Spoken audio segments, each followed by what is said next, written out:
Introduction. Dr. Robert Malone, MD, is a physician with a background in molecular biology. He was at the forefront of mRNA vaccine development in the late 80s, and holds 10 patents related to mRNA vaccines. Dr. Malone is the medical director at the Unity Project, a group of organizations standing against mandated COVID vaccines for children. He is committed to finding ways to speak openly about COVID pandemic research and treatment. Dr. Malone has been banned from Twitter, but you can find him on Getter, non-censored Twitter alternative, at Robert Malone MD. Twitter and LinkedIn ban. One day before this interview 123021, Dr. Malone was banned from Twitter. Dr. Malone was an active voice throughout the pandemic, sharing his experiences with the NIH, CDC, FDA, and Big Pharma.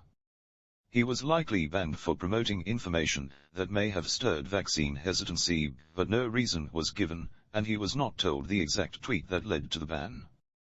People should think for themselves, and I try really hard to give people the information and help them to think, not tell them what to think. Dr. Robert Malone. If it's not okay for me to be part of the conversation, even though I'm pointing out scientific facts that may be inconvenient, then who is? Who can be allowed? Dr. Robert Malone. We're walking a fine line with regard to the fundamental constitutional principles regarding freedom of speech. Dr. Malone was also banned from LinkedIn after pointing out that the chairman of the board for Thomson Reuters also sits on the board of Pfizer. Thomson Reuters is also the fact-checker of Twitter COVID-19 information. This is not just a US problem, there is a worldwide attempt to control information by certain organizations. There seems to be a silencing and attempt to revoke the license of physicians prescribing early treatment, speaking out against dirty data, and just plain asking questions against the grain. Hospitals and hospitalists are attacking outside physicians, maybe a result of following the money. Vaccine policy. Note, Dr. Malone has taken 2 doses of the COVID-19 vaccine. Natural immunity is 6 to 13x is superior to vaccine-induced immunity. Everyone should be informed of both benefits and risks of vaccine uptake. Unfortunately, the policy right now is that no discussion of risks is allowed because it is feared to elicit vaccine hesitancy. The crux of Dr. Malone's thought is that people should have freedom of choice, and vaccines should be reserved for people that need them most, and not imposed on every single person, i.e., those with no risk. The very notion of informed consent is being blocked. If you had COVID, you have a higher risk of adverse events from the vaccination. Nuances of spike protein. Spike protein, this is what causes fusion between the virus and the cell, enabling the virus to infect the cell.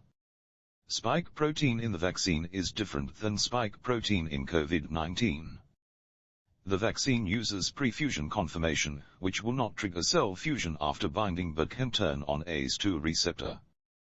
The narrative is spike protein in the vaccine was engineered to be non-toxic, but it is more immunogenic, not necessarily less toxic.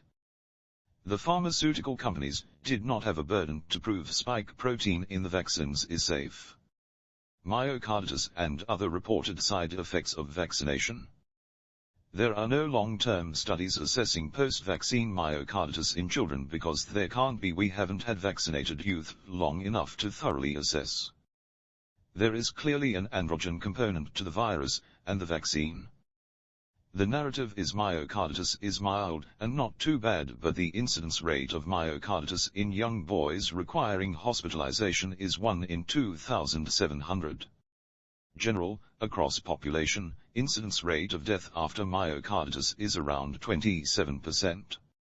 Some women have reported changes to menstruation after vaccination, discontinuation of their period, bleeding after menopause, change in cycle length.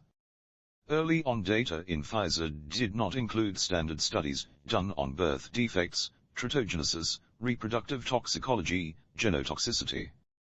One Pfizer study showed that lipid particles, not RNA, from vaccines spread through the body and don't stay in the arm, traveling specifically to ovaries and bone marrows. An organization of Hasidic Jews came out in ruling that young women should not get vaccinated because it was a threat to reproduction. Spike from vaccine and COVID-19 can trigger brain inflammation and induce Alzheimer's-like symptoms. The effects of long COVID and vaccine side effects are strikingly similar. We're seeing a rise in induced latent virus reactivation, shingles, Epstein-Barr, cytomegalovirus. Early data seeing abnormalities in T-cell functions and changes in T-cell signaling shortly after vaccination. Anecdotal vaccine-enhanced infection. There are some early signs out of Denmark that vaccinated people are actually more likely to be infected with Omicron than non-vaccinated, but of course, we have to consider risk-confounding variables. For example, maybe vaccinated people are engaging in riskier behaviors, etc. Again, this is beginning to be understudied, so no official numbers or data out in peer-reviewed publications. Big Pharma. Based on fear, a large portion of society has decided that Big Pharma has their best interest at heart instead of money-making machines. Pfizer is one of the most criminal pharmaceutical organizations in the world based on their past legal history and fines. Dr. Robert Malone. Pharmaceutical companies do not have the moral compass you would hope for. Their interest is the return on investment. Mass formation psychosis. 1/3 of the population seems completely hypnotized and under the spell of whatever they are told by the government and main media. When you have a society decoupled from each other, is surrounded by things that don't make sense, and attention is focused on some point, they can be led anywhere. The psychology behind mass formation psychosis, following any elites who says, I and I alone can fix this problem. People who question this are other and should be excluded. All of the events take place and create a perfect storm where we openly point to the others and are extremely polarized. Censorship and effects of social media and media. The only to know if someone's views are valid is to talk to them, have a discussion, and understand if there's any merit. We're no longer allowing the platform to do that. There's a heightened influence of social media on society now more than ever. There seems to be a strong push to coordinate messaging across all tech, social media, news outlets, etc. Trusted News Initiative, BBC announced a tying of big tech and big media to protect democracy and voting integrity from hostile offshore players, i.e., Russia. The same mechanisms of unity used by the Trusted News Initiative were abused by Big Pharma to shut down anti-vaxxer discussions and keep everyone in line with the WHO, NIH and CDC messaging. People with views contrary to the uniform messaging around COVID-19 are not allowed to participate in public discussion. Early on in the pandemic, we saw censorship of people who opposed lockdowns as potentially eliciting more harm than benefit. Approaches to lockdowns around the world. Sweden famously allowed its residents to proceed with life and let the virus take its course, and had fewer deaths and adverse effects on school-age children who suffered from distance learning. Caveat, of course, the lifestyle and geography of Sweden is less dense than major US cities.